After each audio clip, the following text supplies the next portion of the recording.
Merci. La parole est à notre collègue Xavier Iacovelli pour 6 minutes pour le groupe de La République En Marche. Vous avez la parole. Merci Monsieur le Président, Monsieur le Ministre, Monsieur le Président de la Commission des lois, mes chers collègues. Le projet de loi sur les mesures d'urgence qui nous rassemble aujourd'hui porte en son titre même le défi qui s'est posé aux législateurs au cours des 3 derniers jours. Répondre en droit et dans des délais réduits pour assurer la continuité de la vie nationale à une urgence imposée par de tristes circonstances de fait. Plusieurs écueils se présentaient alors à nous.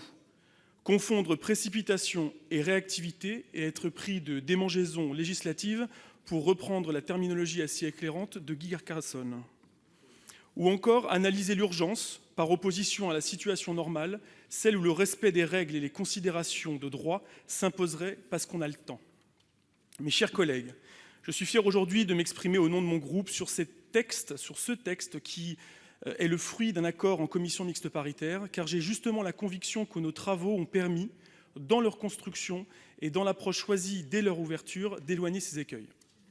Je voudrais à ce titre saluer le travail de notre rapporteur, la qualité de nos débats et les évolutions du texte qui, adoptées par le Sénat et reprises par l'Assemblée nationale, ont concouru aux garanties juridiques et à la cohérence du projet de loi ordinaire.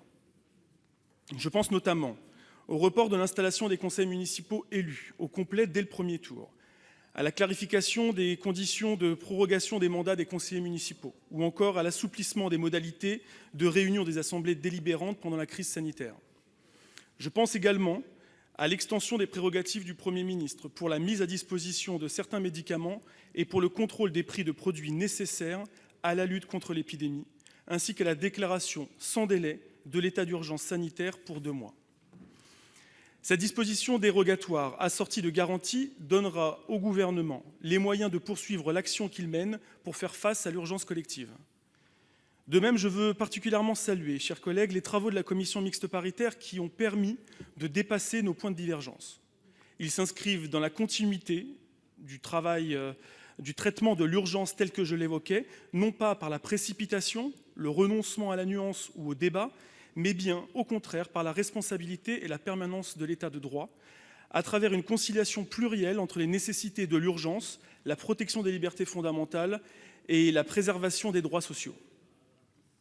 Et ce, autour de 3 axes, donc je reprendrai assez brièvement dans l'ordre dans lesquels ils ont été utilement débattus. L'état d'urgence sanitaire d'abord, l'instauration d'un régime distinct de celui de la loi du 3 avril 1955 et inscrit dans le Code de la santé publique confère une base juridique solide et claire aux mesures prises pour lutter contre l'épidémie, assorties de sanctions et de garanties renforcées en matière de compétences, de procédures ou de contrôle parlementaire notamment. Les mesures d'urgence économique et d'adaptation à la lutte contre l'épidémie ensuite. Elles sont indispensables pour assurer la continuité de la vie économique et sociale, évitent la défaillance des entreprises tout en protégeant la vie, la santé et les droits des salariés.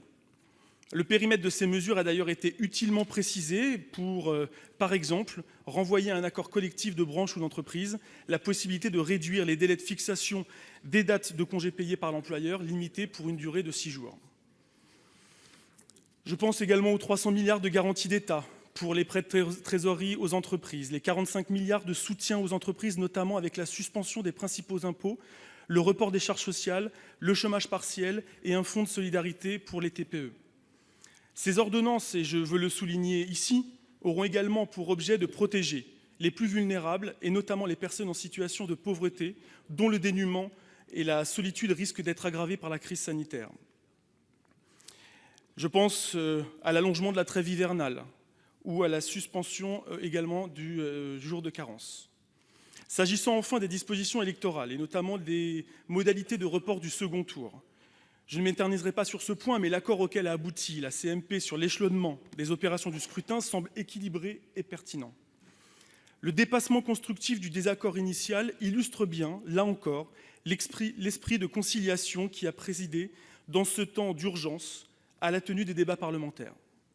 Les Français n'auraient pas accepté que nous terminions nos travaux sur une CMP non conclusive, sur la seule raison qu'on ne peut pas être d'accord sur une date de dépôt des listes pour le second tour des élections municipales. Je tiens à remercier les rapporteurs au Sénat et à l'Assemblée, ainsi que l'ensemble des membres de la commission mixte paritaire pour leur esprit de responsabilité. Finalement, chers collègues, je pense que nous sommes parvenus, à travers l'examen de ces textes, à ne pas sacrifier l'essentiel à l'urgence, mais à obéir à l'urgence de l'essentiel, tel que nous y invite Edgar Morin.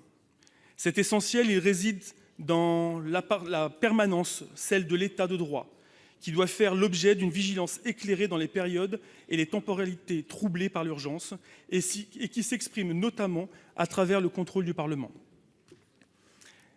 Cet essentiel, il réside aussi dans le soutien adressé aux forces, à celles et à ceux qui assurent la continuité de notre pays en cette période si particulière, au personnel soignant, aux forces de police, de gendarmerie et à l'armée, aux commerçants alimentaires, aux caissières ou aux agents de propreté urbaine, aux fonctionnaires et en particulier territoriaux, à travers nos mairies qui assurent le lien avec les populations confinées. Pour toutes ces raisons, Monsieur le Président, Monsieur le Ministre, chers collègues, vous l'aurez compris, notre groupe votera pour ce texte.